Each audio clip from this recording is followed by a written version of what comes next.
Hello 8th class. आज हमारी chapter number 9 का वीडियो नंबर 2 होगा, ठीक है, जिसमें हम पढ़ेंगे टाइप्स ऑफ फोर्सेस। ठीक है, फोर्स के बारे में पूरा पढ़ लिया था, उसके क्या कैरेक्टरिस्टिक्स होते हैं वो भी पढ़ लिया था कि किस टाइप के चेंजेस वो शो करते हैं कब जब किसी भी ऑब्जेक्ट पे फोर्स लगता है। तो अब है टाइप्स ऑफ फोर्सेस। ठीक है, टाइप्स ऑफ फोर्सेस में आपने देखा होगा कि किसी भी हमने तो ये पढ़ा कि when force is exerted on a body it shows a movement. जब भी किसी बॉडी पे या किसी भी ऑब्जेक्ट पे फोर्स लगता है तो वो क्या शो करता है? मूवमेंट शो करता है। ठीक है, चाहे वो मूवमेंट स्लो हो या स्लो को बढ़ाना हो, चाहे वो स्पीड में चेंज आ जाए, चाहे वो डायरेक्शन में चेंज आ जाए। ठीक है, तो मूवमेंट दिखता है, चाहे आगे की तरफ जाए या पीछे की तरफ जाए, मूवमेंट शो करता है। This force apply to an object can be directly in contact और इनडायरेक्ट इन एक्शन। अब देखिए, ये फोर्स जो होता है ना, कैसे अप्लाई कर सकते हैं? या तो डायरेक्टली या इनडायरेक्टली। ठीक है, जिसे हम कॉन्टेक्ट फोर्स या नॉन कॉन्टेक्ट फोर्स कहते हैं। मान लीजिए किसी चीज़ पे मुझे उस पर फोर्स लगाने के लिए उसको टच करना पड़े तो वो होता है हमारा कॉन्टेक्ट फोर्स। ठीक है, जिसे हम डायरेक्ट फोर्स कह सकते हैं। जब किसी चीज़ को हमें फोर्स लगाने के लिए उसको हमें टच ना करना पड़े तो वो हमारा होता है इनडायरेक्ट फोर्स, यानी कि नॉन कॉन्टेक्ट फोर्स। समझ आ गया होगा। As for if we push a book towards a person sitting in a front of us, we need to touch that book। मैंने आपको बताया कि कॉन्टेक्ट फोर्स का मतलब कि किसी चीज़ को अगर पुश करना है, मान लीजिए किसी चीज़ को मुझे फोर्स अप्लाई करना है, जब मुझे उस पर फोर्स अप्लाई करने के लिए उसको टच करना पड़े, क्या करना पड़े? उसको टच करके उसको अप्लाई करूँ तो वो हमारा होता है कॉन्टेक्ट फोर्स। जैसे कि मान लीजिए कि मुझे आपने कभी देखा होगा कि आप अपने फ्रेंड्स को बुक पास करते हैं तो आप ऐसे करके उस पर फोर्स अप्लाई करते हैं ना, तो वो होता है कॉन्टेक्ट फोर्स। क्यों? क्योंकि उसको हमने कॉन्टेक्ट किया, टच किया। ठीक है, इसके बाद but we want to pull the iron nails kept afar, we can do that without touching the nails with the help of the magnet। ठीक है, पर अगर वही नॉन कॉन्टेक्ट फोर्स का एग्जांपल मान लीजिए कि कील रखी है कहीं दूर, ठीक है, अगर उसको मुझे अपने पास लेकर आना है, उसको पुल करना है, ठीक है, तो मैं उसको एक तरीका क्या है, उस कील को मैं उठा लूँ तो वो कॉन्टेक्ट फोर्स हो गया, क्योंकि मैंने उसमें अपना मस्कुलर पावर फोर्स लगाया। नॉन कॉन्टेक्ट फोर्स जब उसमें लगाना हो तो मैं क्या यूज़ करूँगी? मैं मैग्नेट यूज़ कर सकती हूँ। जैसे मैं मैग्नेट यूज़ करूँगी तो उस कील को, मतलब कि वो जो आयरन नेल है उसको टच किए बिना ही वो फोर्स अप्लाई होगा, वो मेरे पास आ जाएगा, है ना। उस कील को, उस आयरन नेल को मुझे टच नहीं करना पड़ेगा, ठीक है, क्योंकि मैग्नेटिक फोर्स उसमें लग रहा है। तो यही एग्जाम्पल्स हो गए। ठीक है, समझ में आ गया। So it allows the force to be classified into two types. ठीक है, पढ़ लिया, एक कॉन्टेक्ट फोर्स, एक non contact force. Contact force में आ गया muscular force and frictional force. Frictional force हो गया, कॉन्टेक्ट फोर्स हो गया। इसके बाद नॉन कॉन्टेक्ट फोर्स में क्या होता है? Gravitational force. Non contact force में जिसमें किसी भी चीज़ पर फोर्स लगाने के लिए उसे हमें टच नहीं करना पड़े। ठीक है, जैसे कि पहला हो गया ग्रेविटेशनल फोर्स। आपने देखा होगा कोई भी चीज़ है वो ऊपर से फेंको नीचे आ जाती है अपने आप, क्या ज़मीन उसे हाथों से पकड़ने आती है? नहीं, वो अपने आप नीचे आ गिरती है ना, तो यानी कि ग्रेविटेशनल फोर्स लगता है। एक है इलेक्ट्रोस्टैटिक फोर्स, एक है मैग्नेटिक फोर्स, फिर नेक्स्ट है मैकेनिकल फोर्स। ये एग्जाम्पल्स है नॉन कॉन्टेक्ट फोर्स के, ये एग्जाम्पल्स है कॉन्टेक्ट फोर्स के। समझ में आ गया। अब एक एक करके पढ़ते हैं कि इन फोर्सेस में होता आखिर क्या है। Now let us study about all these forces separately. अब हम अलग अलग करके इन कॉन्टेक्ट फोर्स के एग्जाम्पल्स को और नॉन कॉन्टेक्ट फोर्स के एग्जाम्पल्स को अलग अलग पढ़ेंगे। पहला है हमारा मस्कुलर फोर्स। ठीक है, मस्कुलर फोर्स का मतलब होता है, मान लीजिए कि एक बाल्टी है, ठीक है, उसको मुझे उठाना है तो उसको मैं अपने हाथ से टच कर रही हूँ, यानी कि मैं अपने मसल्स का यूज़ कर रही हूँ, है ना। तो ये मेरा फोर्स क्या होगा? Muscular force. वही सेम एग्जाम्पल्स यहाँ पे लिखा हुआ है, आप पढ़ेंगे तो यही आएगा। ठीक है, मस्कुलर फोर्स को आप बायोलॉजिकल फोर्स भी कह सकते हैं। क्यों? क्योंकि कहीं ना कहीं इसमें कांटेक्ट हो रहा है हमारी बॉडी का। ठीक है, तो बायोलॉजिकल फोर्स कह सकते हैं। When we lift, push, pull, stretch और compress something we use our muscular force. चाहे कोई चीज़ उठानी हो, कोई चीज़ धक्का देना हो, कुछ खींचना हो, कुछ स्ट्रेच करना हो, किसी चीज़ को कंप्रेस करना हो, दबाना हो, ठीक है, तो इन सब में हमारे को क्या यूज़ होगा? हमें मस्कुलर फोर्स। क्यों? क्योंकि हम कहीं ना कहीं अपने मसल्स का यूज़ कर रहे हैं। ठीक है, और ये किसका एग्जाम्पल होगा? कॉन्टेक्ट फोर्स का। ठीक है, क्योंकि फोर्स लगाने के लिए कहीं ना कहीं हम उस चीज़ को टच कर रहे होते हैं। अब है ग्रेविटेशनल फोर्स।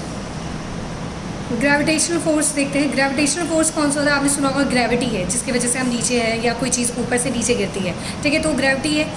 अब क्या होता है? कोई भी चीज़, अब ये ग्रेविटेशनल फोर्स क्या है? नॉन कॉन्टेक्ट फोर्स का एग्जाम्पल है। क्यों? क्योंकि कोई भी चीज़ गिर रही है, ठीक है, तो कोई ना कोई फोर्स अप्लाई होती है, वो दिखती नहीं है, वो सीधे अप्लाई हो जाती है। ठीक है, तो ग्रेविटेशनल फोर्स, मान लीजिए when any object is released from a height it falls to the ground. कोई भी चीज़ अगर आपने ऊपर से छोड़ी तो वो नीचे गिरती है ग्राउंड पे। क्या ग्राउंड ऊपर से टच कर रहे हैं उस चीज़ को खींचने? नहीं, अपने आप गिरती है नीचे, यानी कि ग्राउंड टच नहीं कर रहा उस चीज़ को, अपने आप कोई चीज़ जो है ऑब्जेक्ट वो नीचे आके गिरती है, तो वो ग्रेविटेशनल फोर्स होता है।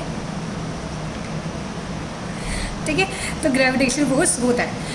While it falling, there is a motion in the object, which means that there must be force acting on the moving object. The force is due to the attraction between the earth or the object. This force is called the force of gravity.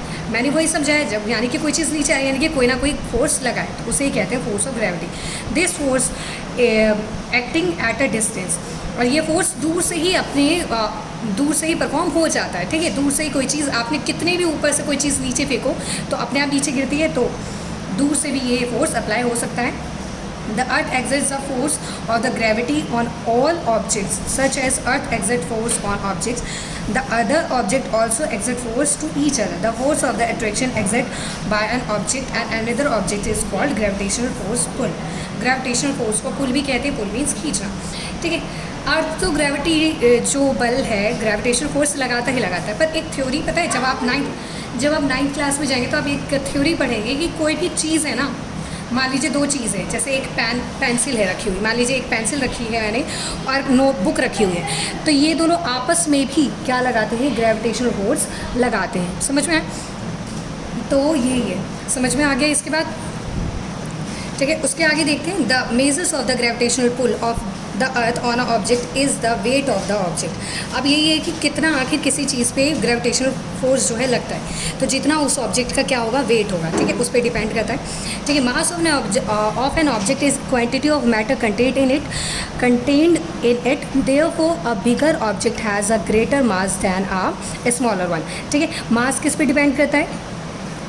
उसकी quantity पे। ठीक है, कि कोई object है कि आखिर उसके अंदर कितनी क्वांटिटी है आ सकती है, तो वो क्या होता है? मास कहलाता है। तभी बड़ी जो मतलब कि किसी भी चीज़ बड़े का जो मास जो होता है वो किसी छोटे ऑब्जेक्ट से ज़्यादा होता है। ओके, नेक्स्ट अब पढ़ते हैं हम मैकेनिकल फोर्स। मैकेनिकल फोर्स भी कैसा फोर्स है?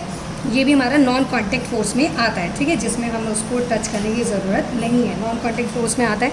Mechanical force is the force that is generated by a machine. Mechanical force किससे जनरेट होता है? मशीन से होता है। In order to generate mechanical force of a machine it must be supplied with some kind of energy as a machine can produce force on its own. For example, wind mills use the energy of wind, car use the energy of petrol, and steams and engines use the energy of coal to produce force. अच्छा, mechanical force में कुछ ऐसी चीज़ डालनी पड़ती है ताकि वो force apply कर पाए। जैसे कि मान लीजिए विंड मिल्स है, ठीक है, तो वो किस चीज़ का यूज़ करती है फोर्स लगाने के लिए? विंड उस पर फोर्स लगाती है। ठीक है, वैसे कार है, ठीक है, कार हमें मूव करना है, कार पे फोर्स लगाना है, तो उस पर फोर्स लगाने का काम कौन करेगा? पेट्रोल करेगा। ठीक है, ऐसे ही स्टीम इंजन्स है, तो उस पर एनर्जी तो कोल वगैरह या कोल को जलाएंगे, उससे स्टीम जो निकलेगा उससे वो इंजन चलेगा। ठीक है, तो मैकेनिकल फोर्स में कुछ ऐसी चीज़ें डालनी पड़ती है जो उसको फोर्स देने का काम करती है। अब है इलेक्ट्रिक फोर्स। इलेक्ट्रिक से आपको पता चल गया होगा, बिजली रिलेटेड कुछ है। ठीक है, the force between electric charges is called electric force. If we rub a plastic object like a pen और a comb with hair and bring it close to the tiny bits of paper, the bits of paper get attracted to the plastic object. This is due to electric force. ठीक है, सबसे अच्छा example दिया हुआ है electric force का। मान लीजिए आपने बहुत बार करके भी देखा होगा, प्रीवियस क्लास में भी था ऐसा एग्जाम्पल। ठीक है, एक्टिविटी थी। मान लीजिए कॉम्ब है, प्लास्टिक कॉम्ब वगैरह या प्लास्टिक पेन, अगर आप अपने ड्राई हेयर पे क्या करते हैं? रब करते हैं, तो चार्जेस कलेक्ट होते हैं, इलेक्ट्रिक चार्जेस उसमें कलेक्ट होना शुरू हो जाता है। ठीक है, और वो इलेक्ट्रिक चार्जेस क्या काम करते हैं? किसी भी ऑब्जेक्ट पर फोर्स लगाते हैं, और वो अगर कोई पेपर का टुकड़ा है तो वो उस पर वहाँ पे आके अट्रैक्ट होना शुरू हो जाता है। The particles of a dust and smoke can also attract by electric force. This method is used in electric air purifiers and in factories to purify the air in chimneys before it escape into the atmosphere. ठीक है, इसी चीज़ का use, अच्छा इसी मतलब कि electric force का use smoke वगैरह, डस्ट और स्मोक वगैरह के पार्टिकल को अट्रैक्ट करने में भी काम आता है। और ये मेथड जैसे इलेक्ट्रिक एयर प्योरीफायर हुआ, आपने सुना होगा हवा को साफ़ करने का प्योरीफायर होता है जो फैक्ट्री वगैरह में होता है, तो क्या किया जाता है चिमनी वगैरह में या जहाँ पे ऐसी जहाँ से हवा जो हो गंदी होके निकलती हो, ठीक है, तो उसमें क्या लगाया जाता है, एयर प्योरीफायर लगाया जाता है। उसका क्या काम है, वो हवा से मतलब कि उस हवा से गंदगी निकाल लेता है। क्यों? क्योंकि वो कौन सा फोर्स अप्लाई करता है, इलेक्ट्रिक फोर्स अप्लाई करके उस मतलब कि हवा को प्योरीफाई कर देता है, ठीक है, फिर उसको एटमॉस्फेयर में तब जाके छोड़ा जाता है, ठीक है, ताकि हवा जो है बाहर की हवा पॉल्यूट ना हो जाए। इसके बाद है magnetic force. Magnetic force, magnet के बारे में आपने सुना होगा, ठीक है, मैग्नेट सुना होगा, जो कि आयरन नील्स वगैरह को या आयरन को अट्रैक्ट करने के काम आता है। लुक एट द पिक्चर, ये पिक्चर होगा, ये पिक्चर है, ठीक है, ये देख लीजिए कि कोई गार्बेज है, ठीक है, गार्बेज वाली इंडस्ट्री है, उसमें जो आयरन का यूज़ करके, सॉरी मैग्नेट का यूज़ करके आयरन की चीज़ों को अलग किया जाता है। A large magnet is being used to pick out the scraps of iron from the garbage, ठीक है, यहाँ पे लार्ज मैग्नेट का यूज़ क्यों किया जा रहा है कि कूड़े में से, अब कूड़े में से लोहे की चीज़ें कैसे निकालेंगे, ठीक है, क्योंकि कूड़े में तो सब तरीके के सब्सटेंस होते हैं, तो हम आयरन मैग्नेट का यूज़ करते हैं ताकि आयरन की चीज़ें जो हैं वो अट्रैक्ट होकर बाहर आ जाए। तो यानी कि जो मैग्नेट है वो गार्बेज में सिर्फ किस पर फोर्स लगाएगा, सिर्फ आयरन की चीज़ों पर फोर्स लगाएगा और वो ही बाहर निकल कर अट्रैक्ट होकर बाहर निकल कर आएगा, ठीक है। This force is called magnetic force or magnetism. It is exerted by a magnet on a certain metal such as iron, ठीक है।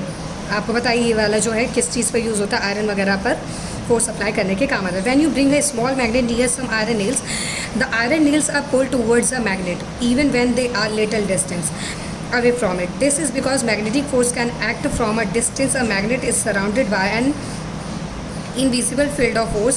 When iron pieces get close to that field of force, they are applied towards a magnet. अच्छा, मान लीजिए कि ये magnet है, ठीक है, तो इसके सिर्फ इधर ही नहीं है, इसके आसपास भी कुछ ऐसी रेंज होती है जहाँ तक की रेंज की चीज़ों को वो अट्रैक्ट कर सकता है, ठीक है।